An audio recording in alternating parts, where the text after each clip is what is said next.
Hello everyone, finally यहाँ पर triple एमयूटी का काउंसलिंग शेड्यूल आ चुका है। यहाँ पर ट्रिपल एमयूटी का 3 राउंड कंप्लीट होने के बाद यहाँ पर 2 राउंड और बढ़ा दिए गए हैं, राउंड 4 एंड राउंड 5। तो स्टूडेंट्स यहाँ पर अपकमिंग राउंड्स अभी भी बढ़ाए जा सकते हैं, घबराने की बात नहीं है। जिन भी स्टूडेंट को राउंड 3 तक कोई भी सीट अलॉट नहीं हो रखा था, उनको अपकमिंग राउंड 4 एंड राउंड 5 में सीट मिल सकता है।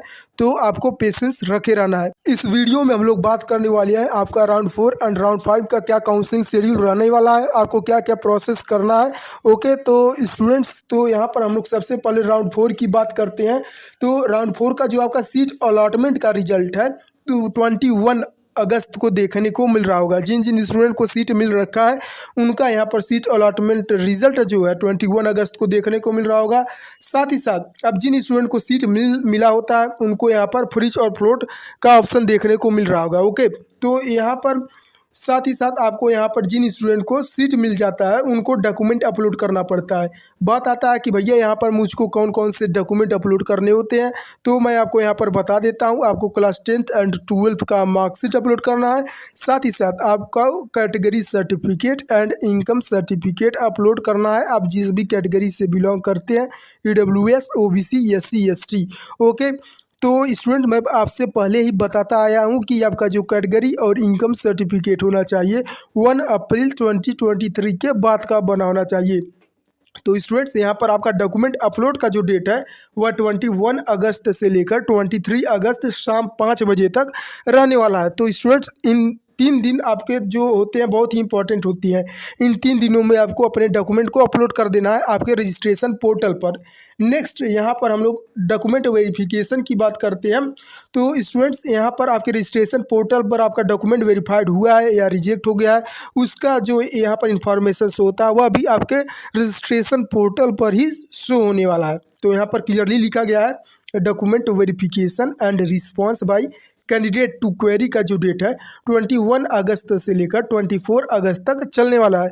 क्या भैया मुझको डॉक्यूमेंट वेरिफिकेशन के लिए कॉलेज में जाना है? तो स्टूडेंट्स, यहाँ पर मैं आपको बता दूं, आपको डॉक्यूमेंट वेरिफिकेशन के लिए कॉलेज में नहीं जाना है। आपका ऑनलाइन यानी कि आपको आपके रजिस्ट्रेशन पोर्टल पर ही वहाँ पर दिखाता है आपका डॉक्यूमेंट वेरीफाइड है या वेरीफाइड नहीं है। यदि वेरीफाइड नहीं है तब भी कोई दिक्कत की बात नहीं है। वहाँ पर 1-2 दिन का आपका टाइम रहता है, आप वहाँ पर अपने डॉक्यूमेंट को सही कर सकते हैं। नेक्स्ट, यहाँ पर जिन स्टूडेंट को सीट मिल रखा होता है, उनको यहाँ पर सीट एक्सेप्टेंस या सीट कंफर्मेशन फी जो है 40,000 सबमिट करने को देखने को मिल रहा होगा। तो स्टूडेंट्स, यहाँ पर सीट कंफर्मेशन यानी सीट एक्सेप्टेंस फी का जो डेट दिया हुआ है 21 अगस्त से लेकर 25 अगस्त तक दिया हुआ है। अब यहाँ पर सीट एक्सेप्टेंस फी सबमिट करने का एक कंडीशन होता है, उसको भी मैं बता देता हूँ। कोई हार्ड कंडीशन नहीं है। जब आप अपने डॉक्यूमेंट को अपलोड कर देते हैं, जब आपका डॉक्यूमेंट वेरीफाइड हो जाता है, तब वहाँ पर आपको यहाँ पर सीट कंफर्मेशन फी का जो ऑप्शन है वह सबमिट करने का वहाँ पर ओपन होता है। ओके, तो स्टूडेंट घबराना नहीं है, आपके पास टाइम होता है, तो यहाँ पर सफिशिएंट टाइम होता है, आप अपने सीट कंफर्मेशन फी को सबमिट कर सकते हैं। बात आता है भैया, यह जो मेरा सीट कंफर्मेशन फी है वह कैसे सबमिट होता है? तो स्टूडेंट्स, आपका जो सीट कंफर्मेशन फी है वह Paytm, PhonePe, debit card, credit card यानी आपका नेट बैंकिंग यानी ऑनलाइन ही आपका जो फी है वह सबमिट किया जाता है। तो स्टूडेंट, यहाँ पर आप क्या मिस्टेक कर सकते हैं उसके बारे में बात करने वाली है। तो स्टूडेंट, यहाँ पर जनरली स्टूडेंट क्या करते हैं, फ्रीज और फ्लोट के ऑप्शन को समझ नहीं पाते हैं। तो स्टूडेंट, कभी भी आपको फ्रीज के ऑप्शन को क्लिक नहीं करना है, फ्लोट के ऑप्शन को हमेशा आपको क्लिक करना है। ओके, जो आपको फ्लोट का ऑप्शन दिख रहा होगा वही क्लिक करना है। फ्लोट का मतलब होता है आपने अपने चॉइस फिलिंग में जो ऊपर के ब्रांचेस को फिलअप कर रखे हैं, उसके अगले राउंड में वह मिल जाए आपको, तो उसके लिए फ्लोट का ऑप्शन क्लिक करते हैं। भैया बात आता है कि जो मैं यदि फ्लोट का ऑप्शन क्लिक करता हूँ, क्या जो मुझको ब्रांच मिला हुआ है वह कैंसिल हो जाएगा? तो स्टूडेंट, ऐसा नहीं होता है। आप फ्लोट करते हैं तो आपको वह ब्रांच आपके हैंड में रहेगा ही रहेगा। यदि आपका जो ब्रांच है अपग्रेड होने वाला रहेगा, यानी ये आपका मार्क्स सफिशिएंट है अपग्रेड होने के लिए, तो आपका जो ब्रांच है फ्लोट के ऑप्शन को क्लिक करने पर अपग्रेड हो जाता है। आई होप आप सभी मेरी बातों को समझ गए होंगे। स्टूडेंट्स, नेक्स्ट यहाँ पर हम लोग राउंड 5 के बारे में बात करने वाली है। तो आपका राउंड 5 काउंसलिंग किस तरीके से चल रहा होगा। तो यहाँ पर जिन भी स्टूडेंट को राउंड 5 में सीट अलॉट होता है, उनका जो सीट अलॉटमेंट का रिजल्ट है 28 अगस्त को देखने को मिल रहा होगा। ओके, तो नेक्स्ट यहाँ पर आपका जो डॉक्यूमेंट सबमिशन, डॉक्यूमेंट अपलोड और साथ ही साथ फ्रीज और फ्लोट का ऑप्शन है 28 अगस्त से लेकर 29 अगस्त के बीच में देखने को मिल रहा होगा। इन चीज़ों को मैं पहले ही समझा चुका हूँ, यही जो मैं पहले समझाया हूँ वही सेम चीज़ यहाँ भी अप्लाई हो रहा होगा। ओके, नेक्स्ट यहाँ पर हम लोग document verification and response by candidate to query का जो डेट है आपको यहाँ पर 28 अगस्त से लेकर 30 अगस्त तक देखने को मिल रहा होगा। साथ ही साथ यहाँ पर जिन स्टूडेंट को सीट मिल रखा है डॉक्यूमेंट वेरीफाइड होने के बाद, डॉक्यूमेंट आपका जो वेरीफाइड है या वेरीफाइड नहीं है मैं बता दिया हूँ, आपके यहाँ पर रजिस्ट्रेशन पोर्टल पर ही शो हो रहा होगा।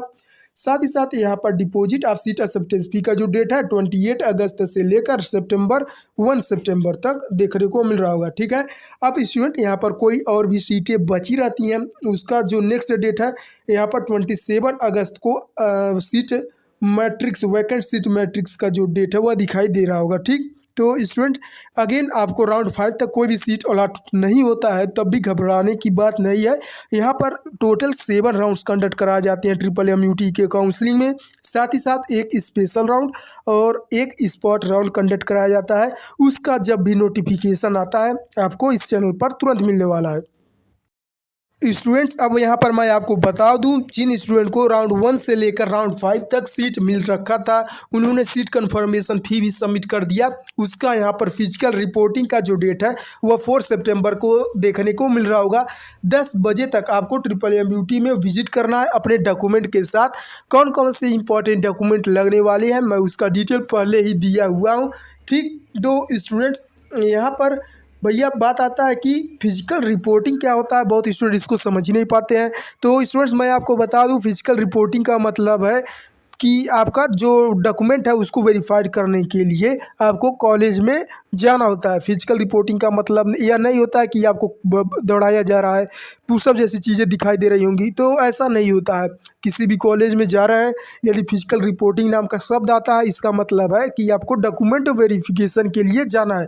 तो मैं यहाँ पर बता दिया हूँ कि 4 सितंबर को 10 बजे तक आपको यहाँ पर कॉलेज में जाना आपके डॉक्यूमेंट के साथ। ओके, तो स्टूडेंट जो भी स्टूडेंट सीट विथड्रा करना चाहते थे, विथड्रा मतलब होता है सीट को छोड़ना, तो उनको क्या करना है 11 सितंबर से पहले अपने रजिस्ट्रेशन पोर्टल पर यहाँ पर अप्लाई कर देना है। ठीक है, तो वहाँ पर विथड्रा का जो ऑप्शन है आपके रजिस्ट्रेशन पोर्टल पर अपीयर होगा। ठीक, उसी को आपको क्लिक करना है तो यहाँ पर आपका सीट विथड्रा हो जाएगा। ठीक, तो भैया यहाँ पर सीट विथड्रा कैसे करना है तो स्टूडेंट्स मैं आपको बता दिया हूँ, आपके रजिस्ट्रेशन पोर्टल पर ही वहाँ पर सीट विथड्रा का ऑप्शन आता है, उसको आपको क्लिक करना होता है। ठीक, अब कितना फ़ी रिफ़ंड हो जाता है तो स्टूडेंट्स मैं आपको बता दूं, तो आपका टोटल यहाँ पर फ़ी रिफ़ंड हो जाता है, उसमें से 1000 केवल काटा जाता है, 1000 डिडक्ट किया जाता है और बाकी 39,000 फ़ी आपका रिटर्न कर दिया जाता है। ओके, तो यहाँ पर स्टूडेंट आपको विथड्रा के लिए 11 सितंबर से पहले ही अप्लाई कर देना है। उसके बाद यदि आप अप्लाई नहीं करते हैं तो 11 सितंबर के बाद आप अप्लाई करते हैं तो आपको आपका जो फ़ी है वह रिटर्न नहीं किया जाता है। This is the MMUT admission policy. Okay, अब जिन स्टूडेंट को सीट मिल रखा था राउंड 1 से लेकर राउंड 5 में, तो यदि वहाँ पर कोई भी खाली सीटें बची रहती हैं उन्होंने अपने चॉइस फिलिंग में टॉप ब्रांचेस को रखे थे और साथ ही साथ खाली सीटें बची रहती हैं तो उनके लिए इंटरनल स्लाइडिंग होता है। तो इंटरनल स्लाइडिंग में भी जो सीट है उसका अपग्रेडेशन देखने को मिल रहा होगा। तो यहाँ पर जो इंटरनल स्लाइडिंग का रिजल्ट है आपको 12 सितंबर को आपका इंटरनल स्लाइडिंग का रिजल्ट देखने को मिल रहा होगा। वहीं पर अगेन यहाँ पर टेंटेटिव स्पॉट राउंड का जो रिजल्ट है, आपका जो स्पॉट राउंड का शेड्यूल है वह 14 सितंबर को देखने को मिल रहा होगा। अब भैया स्पॉट राउंड कैसे चलने वाला है, क्या क्या करना होता है, रजिस्ट्रेशन कैसे करना होता है, इसका जो मैं डिटेल है वह अगले आने वाले वीडियो में दे रहा हूँ। तो स्टूडेंट्स आप उस वीडियो को जरूर देखें। फ्रेंड्स यहाँ पर आपका expected cut off for round 4 and round 5 जो देखने को मिल रहा होगा उसका भी मैं वीडियो अपलोड कर दिया हूँ, उसको भी आप देखने की कोशिश करें। उसका मैं लिंक डिस्क्रिप्शन बॉक्स साथ ही साथ कमेंट बॉक्स में भी देने की कोशिश कर रहा हूँ। तो फ्रेंड्स यहाँ पर कौन सी चीज़ें किस तरीके से चल रही होंगी यहाँ पर मैं आपको कंप्लीट डिटेल दे दिया हूँ। तो आपको यदि यह वीडियो अच्छा लगता है you can like share subscribe to my channel. Okay, meet you in the next video.